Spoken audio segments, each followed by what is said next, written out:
नमस्कार, बहुत बहुत स्वागत है आपका हमारी इस खास पेशकश में। मैं हूं आपके साथ ललित।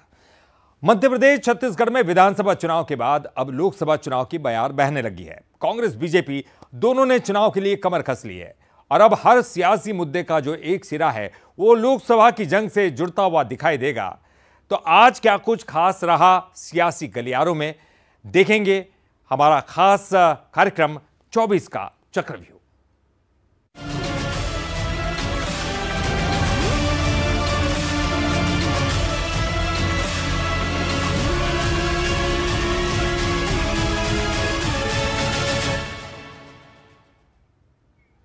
चौबीस की जंग से पहले मध्य प्रदेश में बीजेपी प्रेशर पॉलिटिक्स के जरिए कांग्रेस के हौसलों को तोड़ने में लगी है।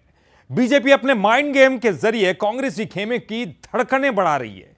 तो क्या है बीजेपी की प्रेशर पॉलिटिक्स और कांग्रेस के पास क्या है इससे निपटने की रणनीति? आइए देखते हैं। 24 की आग में पक रही सियासत में कांग्रेस लगातार झुलस रही है। राम मंदिर की प्राण प्रतिष्ठा इसमें इमोशन का तड़का लगा रही है, तो पीएम मोदी का करिश्माई नेतृत्व भी कांग्रेसियों में बीजेपी के लिए आस्था और विश्वास पैदा कर रहा है। साथ ही बीजेपी की प्रेशर पॉलिटिक्स कांग्रेस की चिंता को चौगुना कर रही है। बीजेपी लगातार तोड़ रही है कांग्रेस का कुनबा। जबलपुर महापौर जगत बहादुर अन्नू बीजेपी में शामिल हो गए हैं। पूर्व महाधिवक्ता शशांक शेखर भी आ गए हैं। मुरैना के पूर्व विधायक राकेश मवई ने भी कांग्रेस छोड़ दी है। डिंडौरी जिला पंचायत अध्यक्ष सहित कई नेता बीजेपी में गए हैं। माइंड गेम और प्रेशर पॉलिटिक्स कर रही है बीजेपी। कमलनाथ और नकुलनाथ को लेकर भी गर्म है खबरों का बाजार। कांग्रेस विधायकों को लेकर भी फैल रही है अफवाह। महाकौशल पर बीजेपी दिखा रही है अपना कौशल। कांग्रेस पर पड़ रहा है बीजेपी की रणनीति का असर। बीजेपी अपने माइंड गेम और प्रेशर पॉलिटिक्स से कांग्रेस को लगातार चौंका रही है। प्रेशर पॉलिटिक्स को लेकर बीजेपी और कांग्रेस के अपने अपने तर्क हैं। भारतीय जनता पार्टी की तरफ जो भी लोग आ रहे हैं वो इस बात को प्रदर्शित हो रहा है कि नरेंद्र मोदी जी के नेतृत्व में भारत जिस तरह से विकास कर रहा है, नरेंद्र मोदी जी के नेतृत्व में जिस तरह से गांव, गरीब, किसान की चिंता हो रही है, वो उसके कारण निश्चित रूप से सार्वजनिक जीवन में काम करने वाले लोग भारतीय जनता पार्टी के साथ काम करना चाहते हैं। नहीं, देखिए, ये तो बीजेपी की राजनीति का एक तरीका है कि बीजेपी सामने से नहीं लड़ना चाहती। कभी ईडी, कभी सीबीआई का उपयोग करके ये कांग्रेस के विधायकों पे, ऐसे लोगों के ऊपर दबाव डलवाना चाहती हैं, झूठे मुकदमे लगा करके। ये बीजेपी की परंपरा रही। मुझे लगता है कहीं कोई बहुत गहरी साजिश या किसी दबाव के तहत भी इनको हो सकता है लिया गया हो। महाकौशल में बीजेपी का कौशल लगातार दिख रहा है, तो ग्वालियर चंबल में सिंधिया के सहारे बीजेपी कांग्रेस के घर में घुसपैठ कर रही है। कुल मिलाकर 24 के लोकसभा चुनाव से पहले बीजेपी ने प्रेशर पॉलिटिक्स के दम पर सियासी पिच पर कांग्रेस को बैकफुट पर ला दिया है। कांग्रेस अब सियासत के सबसे बड़े मैच में कैसे फ्रंट फुट पर आकर खेलती है, ये देखना दिलचस्प होगा। Bureau report, Bansal news. Vidhansabha के बजट सत्र में सरकार ने अब तक का सबसे बड़ा अनुपूरक बजट पेश किया है, जिसे लेकर अब सियासत भी गर्मा गई है। विपक्ष ने इसे फिजूल खर्ची बताया है, तो सरकार ने अपने तरीके से इसका जवाब भी दिया। तो आखिर अनुपूरक बजट पर क्यों छिड़ रहा है सियासी संग्राम? आइए देखते हैं। मध्य प्रदेश की बीजेपी सरकार ने लोकसभा चुनाव से पहले अब तक का सबसे बड़ा यानी करीब 30,000 करोड़ का बजट पेश किया। अनुपूरक बजट पेश हुआ तो इस पर सियासी संग्राम भी छिड़ गया। कांग्रेस ने अनुपूरक बजट पर ऐतराज जताते हुए इसे फिजूल खर्ची बताया है। कांग्रेस का कहना है कि सरकार की वित्तीय स्थिति ठीक नहीं है, कर्ज लेकर सरकार चल रही है। कांग्रेस ने सरकार से वित्तीय स्थिति को लेकर श्वेत पत्र जारी करने की मांग की है। उनका कहना है कि सरकार पर 4 लाख करोड़ से ज्यादा का कर्ज है, विकास के लिए राशि नहीं है। ऐसे में अनुपूरक बजट के जरिए फिजूल खर्ची न करें, पहले युवाओं को रोजगार दें। सरकार की आर्थिक स्थिति बहुत दयनीय है। जो आरबीआई की गाइडलाइन है, जीडीपी का 4% उस खर्च की सीमा तक ये पहुंच गए हैं। आगे कैसे इस प्रदेश को चलाना चाहेंगे, इधर उधर के फंड को वो ट्रांसफ़र करके और बजट में प्रावधान कर रहे हैं। जिस आरक्षित निधि होती है आपदा राहत के लिए, विशेष परिस्थितियों में व्यय करने के लिए, उस निधि की राशि को डाइवर्ट करके वो दूसरी निधियों में दे रहे हैं। ये वित्तीय अनियमितता है। श्वेत पत्र जारी करने की इसलिए आवश्यकता है कि अब इस समय प्रदेश की आर्थिक स्थिति बहुत दयनीय है। रोजगार सबसे महत्वपूर्ण मुद्दा पूरे प्रदेश के लिए, पूरे देश के लिए है और मैंने यही मांग की कि सब इंस्पेक्टर की भर्ती के लिए 7 वर्षों से हमारे नौजवान भटक रहे हैं। कई तो ओवर एज हो गए, कई लोगों के परिवार कैसे अपने बच्चों को पढ़ाकर गरीबी में निकाल कर लाते हैं। उन बच्चों का भी मानसिक संतुलन खराब होता है और परिवार की व्यवस्थाएं भी खराब होती हैं। उस पर सरकार को ध्यान देना चाहिए, गंभीरता से इस विषय को लेना चाहिए। इतने वादे भारतीय जनता पार्टी ने किए हैं। कांग्रेस हमलावर है तो बीजेपी अपने अंदाज में जवाब देने के साथ साथ पलटवार कर रही है। बीजेपी का कहना है कि 4 महीने के लिए बजट जरूरी है, योजनाओं के लिए बजट जरूरी है, लेकिन कांग्रेस के पास कोई मुद्दा नहीं है, लिहाजा कांग्रेस को हर बात पर ऐतराज है। अनुपूरक बजट ना आता तो हम लोकसभा तक का ये जो 3 महीने का समय है, इसमें सारे अपने ऑनगोइंग स्कीम्स के खर्चे कैसे निकालते। आज एक तरफ कांग्रेस के विधायक अपने क्षेत्र में विकास की मांग कर रहे हैं, एक तरफ है सड़कें मांग रहे हैं और दूसरी तरफ वे कह रहे हैं कि अनुपूरक बजट ही नहीं आना चाहिए था। ये जनता कांग्रेस को समझ चुकी है। अच्छा हुआ ऐसी पार्टी की सरकार ही नहीं बनी जो कह रही है बजट ही ना है। वित्तीय स्थिति खराब होगी किसी व्यक्ति की, संस्था की या सरकार की, तो उन्हें कर्जा मिलेगा ही नहीं। अनुपूरक बजट ये परंपरा है, हर सरकार लाती है।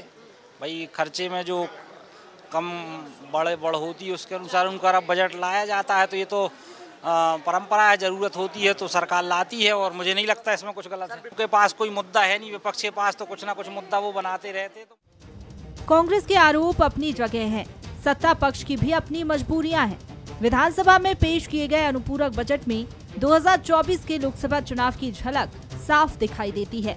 योजनाओं को पूरा कर जनता का भरोसा जीतने की कवायद है और इसी पर शायद कांग्रेस को ऐतराज है। अब देखना होगा कि बजट के बहाने कांग्रेस कितने निशाने साधेगी और बीजेपी कैसे इनका जवाब देगी। रंजना दुबे, बंसल न्यूज, भोपाल। लोकसभा चुनाव के लिए अब कुछ ही महीने का वक्त बचा और कांग्रेस बीजेपी पूरी तरह से तैयारियों में जुट गई है।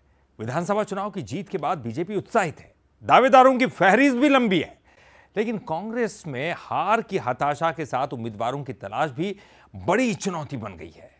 बुंदेलखंड के मुख्यालय सागर में भी कुछ ऐसा ही हाल नजर आ रहा है, जहां कांग्रेस की मुश्किलें बढ़ती हुई दिख रही हैं। बीजेपी का गढ़ कहे जाने वाले बुंदेलखंड में 24 के चुनाव को लेकर कांग्रेस की मुश्किलें बढ़ती दिख रही हैं। 2019 के चुनाव में बीजेपी ने बुंदेलखंड की 4 सीटों पर कब्जा जमाया, तो वहीं 2023 के विधानसभा चुनाव में 26 में से 21 सीटों पर बीजेपी ने जीत का परचम लहराया, जिसे लेकर बीजेपी भारी उत्साह में दिख रही है। लोकसभा चुनाव को लेकर भी दावेदारों की सूची लंबी है। सागर सीट पर बीजेपी जिला अध्यक्ष गौरव सरोठिया और राज्य महिला आयोग की अध्यक्ष लता वानखेड़े समेत आधा दर्जन लोग टिकट की दावेदारी कर रहे हैं। इसके उलट कांग्रेस में कोई भी खुलकर चुनाव लड़ने की इच्छा नहीं जाहिर कर रहा, जिसकी वजह से कांग्रेस मुश्किल में नजर आ रही है। हालांकि कांग्रेस का कहना है कि कांग्रेस में उम्मीदवारों की कमी नहीं है, वक्त का इंतजार करिए। भैया ये जो आप कह रहे हैं प्रत्याशियों की कमी है, ये बिल्कुल निराधार आरोप है। हमारे यहाँ पर्याप्त प्रत्याशी हैं।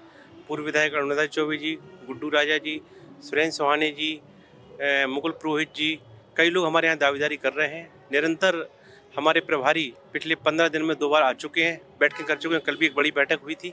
हम लोग चुनाव के लिए पूर्ण रूप से कमर कस चुके हैं। कांग्रेस भले ही कुछ भी दावे करे, लेकिन बीजेपी को पूरा यकीन है कि राम मंदिर निर्माण और मोदी लहर के सामने कोई भी अपनी साख दांव पर नहीं लगाना चाहता। कांग्रेस के पास ना संगठन बचा है, ना नेता है, ना नीति है। इसलिए इस बुंदेलखंड के अंदर कांग्रेस टोटल समाप्त हो चुकी है। बुंदेलखंड के अंदर 4 सीटें आती हैं, सागर लोकसभा, दमोह लोकसभा, छतरपुर लोकसभा और खजुराहो, और चारों पर भारतीय जनता पार्टी इस बार प्रचंड बहुमतों से जीतेगी। मोदी के किए हुए विकास कार्यों के आधार पर जनता एक बार पुनः भारतीय जनता पार्टी को आशीर्वाद देगी। सागर सीट के साथ पूरे बुंदेलखंड में कुछ ऐसे ही हाल है। बीजेपी जहां बुंदेलखंड में फिर कमल खिलाने का दंभ भर रही है, तो वहीं कांग्रेस भी बेहतर तैयारियों का दावा कर रही है। हालांकि उम्मीदवारों की तलाश और उनका चयन करना कांग्रेस के लिए चुनौती का काम है। अब देखना होगा कि कैसे कांग्रेस इस चुनौती का सामना कर बीजेपी से मुकाबला करती है। विधानसभा चुनाव में बुंदेलखंड में एक बड़ी जीत हासिल करने के बाद यहां लोकसभा चुनाव को लेकर भी बीजेपी आत्मविश्वास से भरी हुई है। वहीं हार का सामना करने के बाद कांग्रेस में एक निराशा यहां देखने को मिल रही है। जबकि लोकसभा चुनाव में कांग्रेस के लिए एक बड़ी चुनौती यहां प्रत्याशी चयन भी हो सकती है, क्योंकि जहां बीजेपी के पास दावेदार तमाम हैं, वहीं फिलहाल जो लोकसभा चुनाव को लेकर कांग्रेस में दावेदारों की यहां कमी नजर आ रही है। कैमरा पर्सन राज के साथ मनीष तिवारी, बंसल न्यूज, सागर।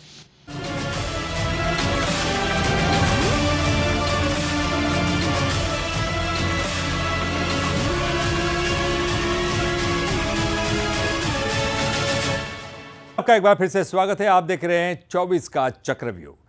छत्तीसगढ़ की विष्णु सरकार का पहला बजट पेश हो चुका है। वित्त मंत्री ओपी चौधरी ने सदन में न सिर्फ बजट की बारीकियों को सबके सामने रखा, बल्कि पिछली सरकार की नाकामियों पर निशाना भी साधा। बीजेपी जहां इस बजट को अमृतकाल के नींव का बजट बता रही है, तो वहीं कांग्रेस इस बजट को आशाजनक बता रही है। तो आखिर क्या है बजट पर शुरू हुई ये सियासत, इस रिपोर्ट से समझाते हैं। पर किसी उजड़े हुए को फिर बसाना कब मना है, पर किसी उजड़े हुए को फिर बसाना कब मना है अंधेरी रात पर दीवा जलाना कब मना है। कुछ इसी अंदाज में वित्त मंत्री ओपी चौधरी ने विधानसभा में साइज सरकार का पहला बजट पेश किया। 1,47,500 करोड़ रुपए के इस बजट की थीम अमृतकाल की नींव और ग्रेट सीजी पर रखी गई। बजट में यूथ को रोजगार, स्किल डेवलपमेंट, महिलाओं और किसानों को फोकस पर रखा गया। साइज सरकार के पहले बजट में राज्य की जीडीपी को 5 लाख करोड़ से अगले 5 साल में 10 लाख करोड़ तक ले जाने का टारगेट रखा गया, जिसके लिए 10 स्तंभ तय किए गए। बजट में विकास के 10 स्तंभ, इकोनॉमिक डेवलपमेंट, तकनीक आधारित रिफॉर्म और सुशासन, आर्थिक विकास, मैक्सिमम कैपेक्स, प्राकृतिक संसाधनों का उचित इस्तेमाल, अर्थव्यवस्था में नई संभावनाओं पर जोर, सरकार की क्षमताओं के अतिरिक्त निजी निवेश, बस्तर सरगुजा पर focus, GDP centralised development, pocket विकेंद्रीकृत विकास होगा, छत्तीसगढ़ी संस्कृति का विकास होगा।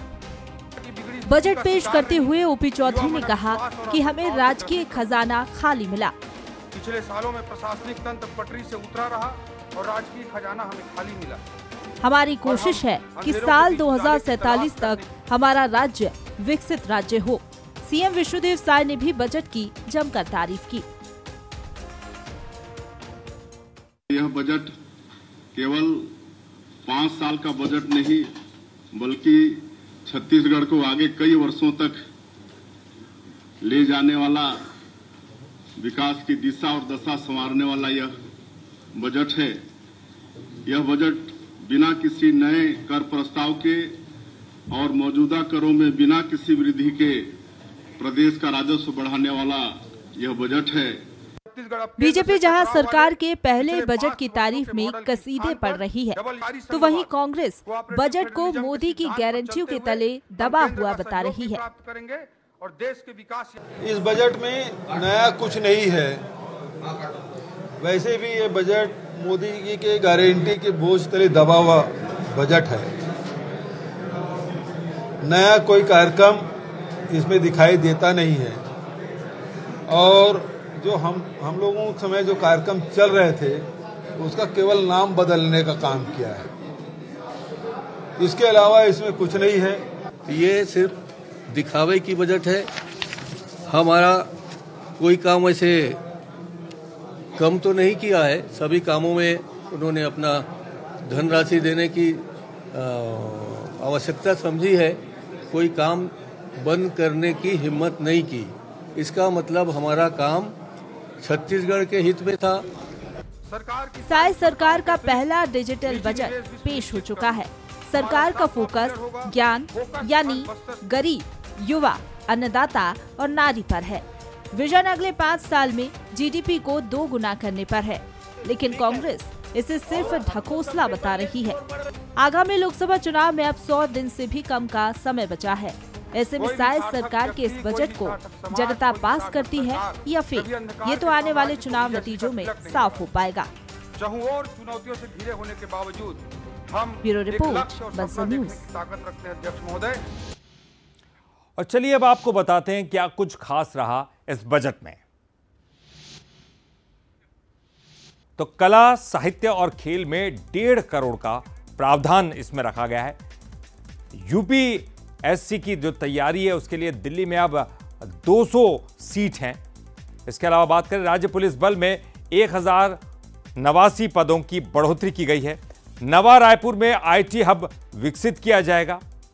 इसके अलावा बात करें तो प्रदेश के 22 जगहों पर हाईटेक लाइब्रेरी बनाई जाएगी।